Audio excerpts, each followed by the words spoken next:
हे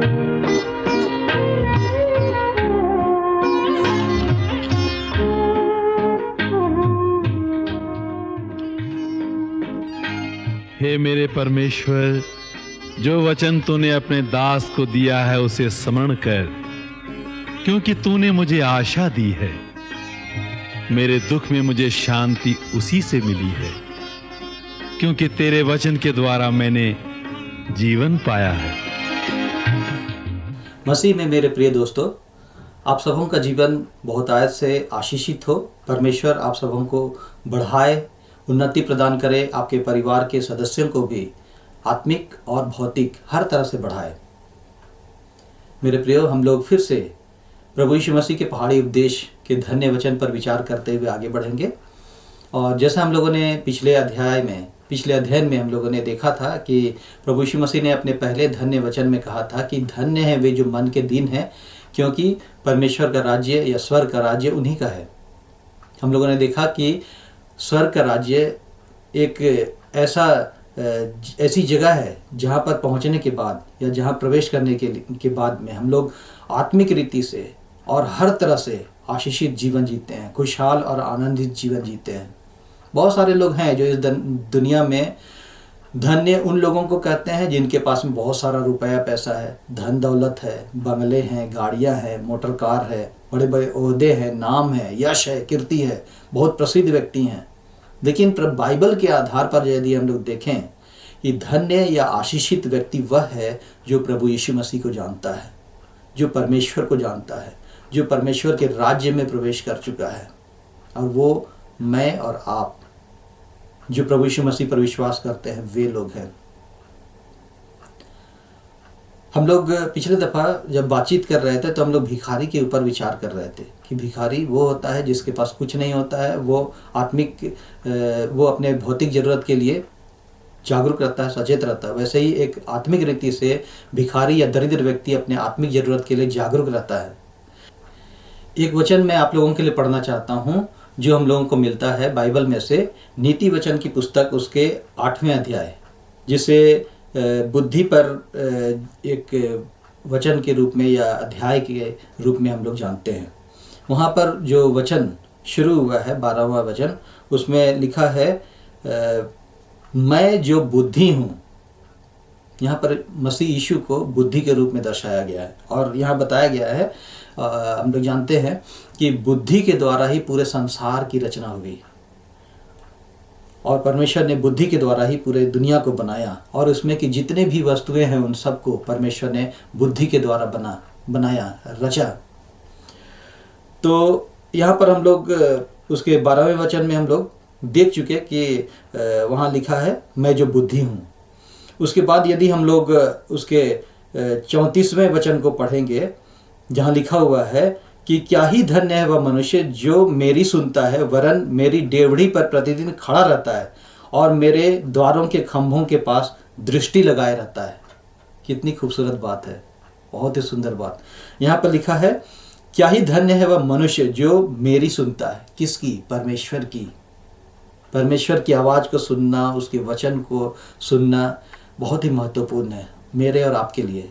जैसा यीशु मसीह की जब परीक्षा हो रही थी तब शैतान ने उसकी परीक्षा की और कहा कि यदि तू परमेश्वर का पुत्र है तो इन पत्थरों से कह कि वो रोटियां बन जाए, तो वो बन जाएंगी। तब प्रभु यीशु मसीह ने कहा कि लिखा है कि मनुष्य केवल रोटी से ही नहीं लेकिन हर एक वचन जो परमेश्वर के मुख से निकलता है जीवित रहेगा। यहाँ पर यीशु मसीह का कहने का तात्पर्य है कि शारीरिक जीवन के साथ साथ किसी व्यक्ति का एक आत्मिक जीवन भी है। जिस प्रकार शारीरिक जीवन जीने के लिए उसे शारीरिक भोजन खाने की आवश्यकता है, रोटी, सब्जी, दाल, चावल, ये सारे खाने की आवश्यकता है, लेकिन आत्मिक रीति से जीवित रहने के लिए उसे परमेश्वर के वचन रूपी भोजन को खाने की आवश्यकता है। मेरे प्रियो, यहाँ पर जो परमेश्वर ने कहा कि जो मेरी सुनता है, क्या ही धन्य है वह व्यक्ति जो मेरी सुनता है, परमेश्वर की आवाज़ को सुनता है, उसकी अगुवाई को सुनता है, वो जो कह रहा है उसे सुनता है। और उसके बाद में लिखा है कि वो उसकी डेवढ़ी में खड़ा रहता है और उसके द्वारों के पास में खड़ा होकर के देखता रहता है, राह तकता रहता है, अपनी दृष्टि उसके द्वारों की ओर लगाए रहता है। हम लोगों को जो आत्मिक रीति से दरिद्र हैं या मन के दीन हैं, हम लोगों का दयालु पिता परमेश्वर देने वाला है, हमारी हर एक ज़रूरत को पूरी करने वाला है।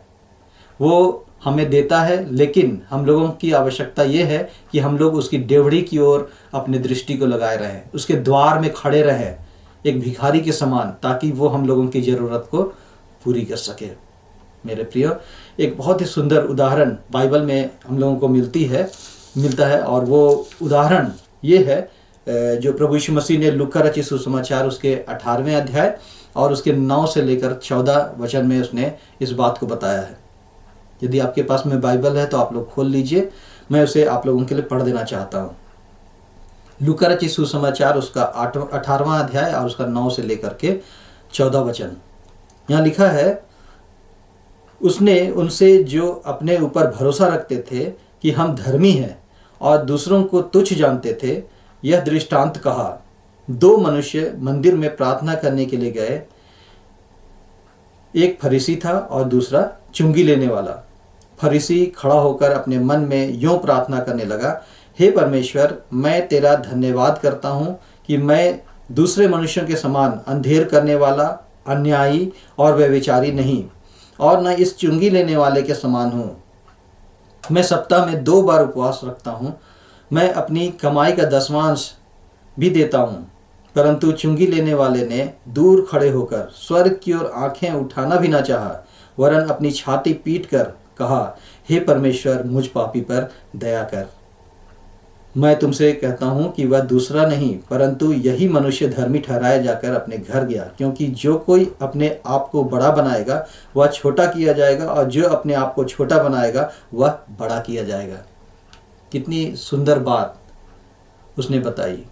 परमेश्वर के वचन को समझने के लिए परमेश्वर के पुत्र प्रभु यीशु मसीह ने जब वो प्रचार करता था इस दुनिया में रह करके, उसने सरल भाषा में लोगों को बता करके अपनी बातों को स्पष्ट किया।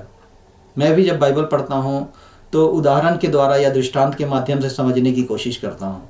यहाँ पर भी प्रभु यीशु मसीह ने ये बताया कि किस प्रकार एक घमंडी व्यक्ति परमेश्वर की आशीषों को नहीं पा सकता, और किस प्रकार एक दीन व्यक्ति जो नम्र है, अपने आप को दरिद्र और गरीब और भिखारी और कुचला हुआ और दीन समझता है, जिसके पास कुछ भी नहीं है, जिस प्रकार इस चुंगी लेने वाले ने अपने आत्मिक गरीबी को जाना।